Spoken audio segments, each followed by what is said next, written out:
दिल्ली में इलेक्शन चल रहा है, उसकी तैयारी करते हैं, आज यहाँ क्यों आना हो गया?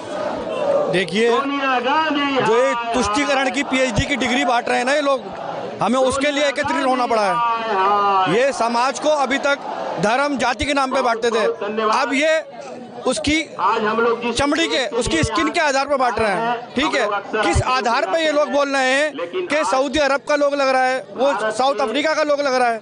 ठीक है, कुछ बॉडी स्ट्रक्चर जो होता है सिर्फ कलर से ही डिफाइंड होगा क्या आप किस कंट्री के हो?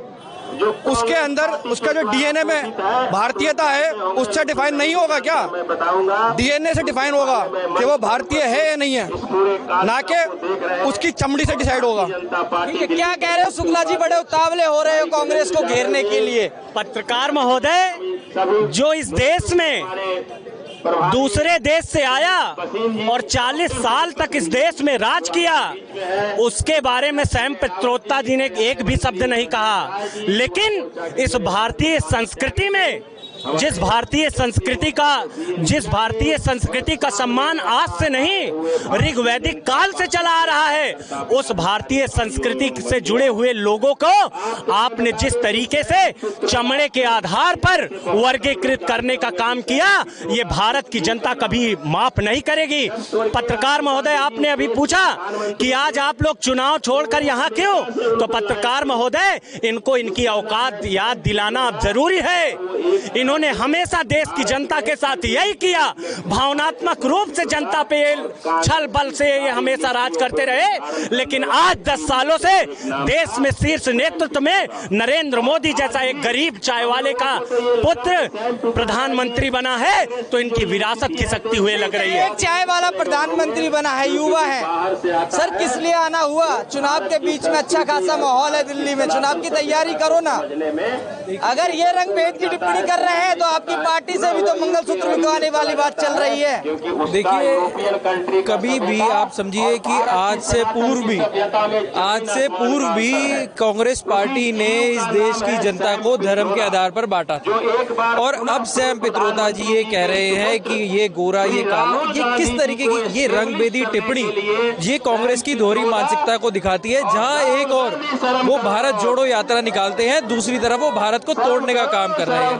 तो ये कांग्रेस पार्टी की दोहरी मानसिकता को दिखाता है, और राहुल गांधी को इस बात पर शर्म आनी चाहिए और उन्हें माफी मांगनी चाहिए। ये जो बयान उनके नेता ने दिया है, इसके लिए राहुल गांधी को माफी मांगनी चाहिए, मैं ये कहता हूं। ठीक है, हाँ शुक्ला जी, कुछ गाना चाहते हो? बड़े फायर ब्रांड नेता हो आप बीजेपी के, फायर हो जाते हो एकदम से।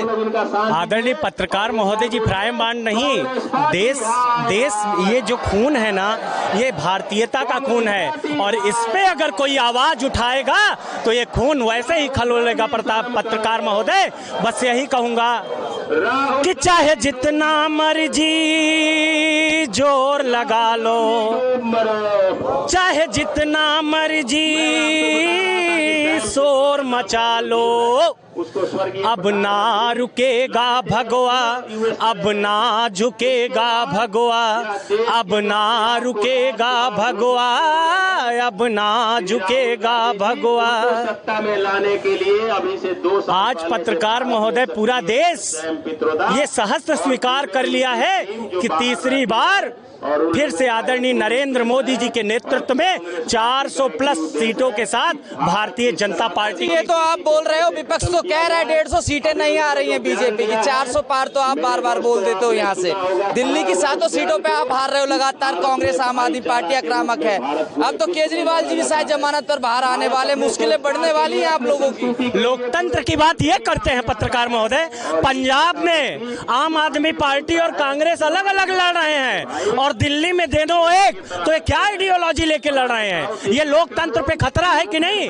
और आपको बता दें पत्रकार महोदय, 2019 में कांग्रेस और सपा दोनों साथ में लड़े थे, और यही विपक्षी अपना सीना फाड़ फाड़ कर कहते थे कि उत्तर प्रदेश में 5 सीटें भी नहीं आएंगी। आदरणीय नरेंद्र मोदी जी के नेतृत्व में जब चुनाव का ईवीएम खुला तो 72 सीटें थी पत्रकार महोदय। तो आज देश के विजन को ये परिवारवादी लोग क्या समझेंगे? देश के विजन को ये लोग क्या समझेंगे कि जिनके ऊपर तलवार लटक रही है? मोदी जी ने साफ संदेश कर दिया है कि इस बार चुनाव होने के बाद फैसले और कड़े होंगे। ये जो लूट के बैठे हुए हैं ना, इनको लौटाना ही पड़ेगा। बात तो बता दो, सच में 400 पार हो रहे हैं, कोई घबराहट तो नहीं है मन में? आदरणीय नारे 19 में आए थे और डंके की चोट पे 24 में भी आएंगे, और आदरणीय नरेंद्र मोदी जी के नेतृत्व में तीसरी बार 400 पार ले जाएंगे।